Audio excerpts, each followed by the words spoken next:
Et beaucoup d'internautes chinois ont félicité le gouvernement de vouloir protéger ses citoyens. Quel regard portez-vous là-dessus?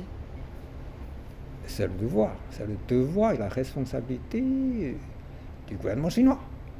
Tout gouvernement responsable dans Mhm. ce monde doit protéger ses citoyens.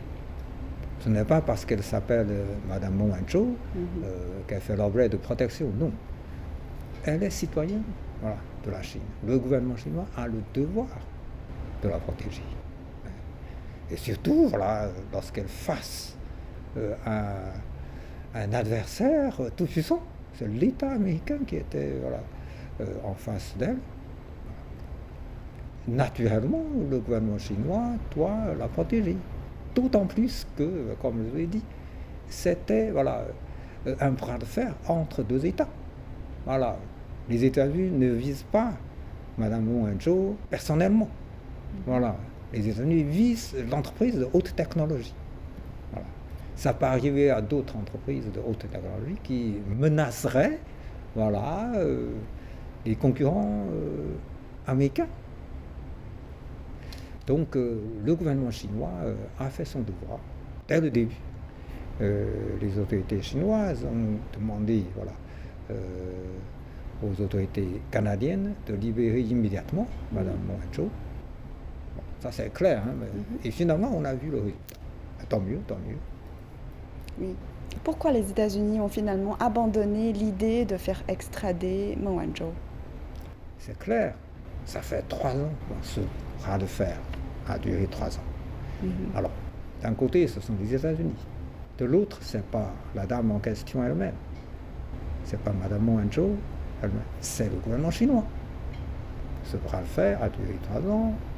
Ben, je crois que les États-Unis ont compris que ça ne sert plus à rien de continuer ce petit jeu, voilà, en retenant davantage Mme Meng Wanzhou.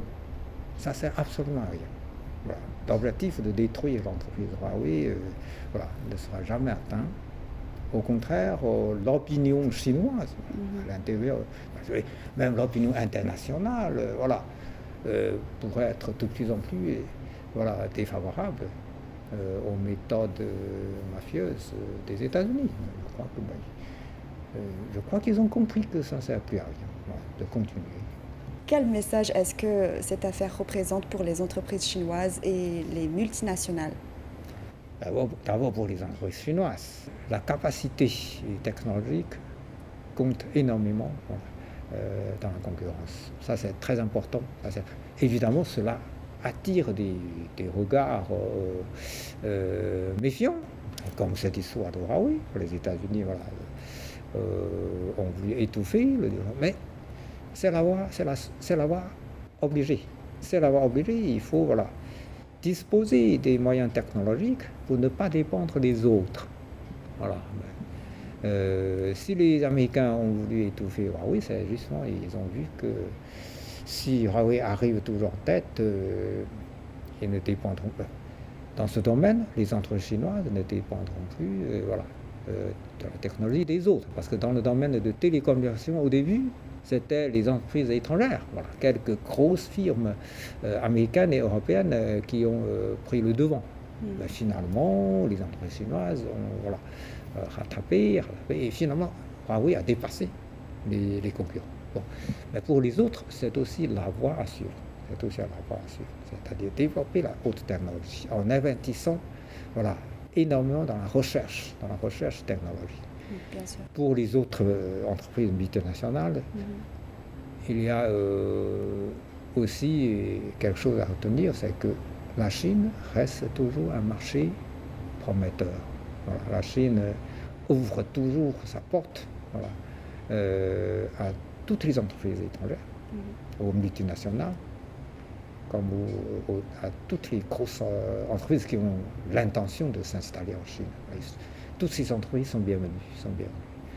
Et puis pour tous les exportateurs des produits étrangers qui cherchent leur part de marché en Chine, eh bien ils sont bienvenus aussi. Ça fait 3 ans consécutifs que la Chine organise une foire d'importation voilà, international à Shanghai. Mhm. C'est uniquement pour importer des produits étrangers sur le marché chinois. Voilà. C'est la deuxième économie du monde. C'est un marché de 1,4 milliard de consommateurs, avec une classe moyenne forte de plus de 400 millions d'habitants.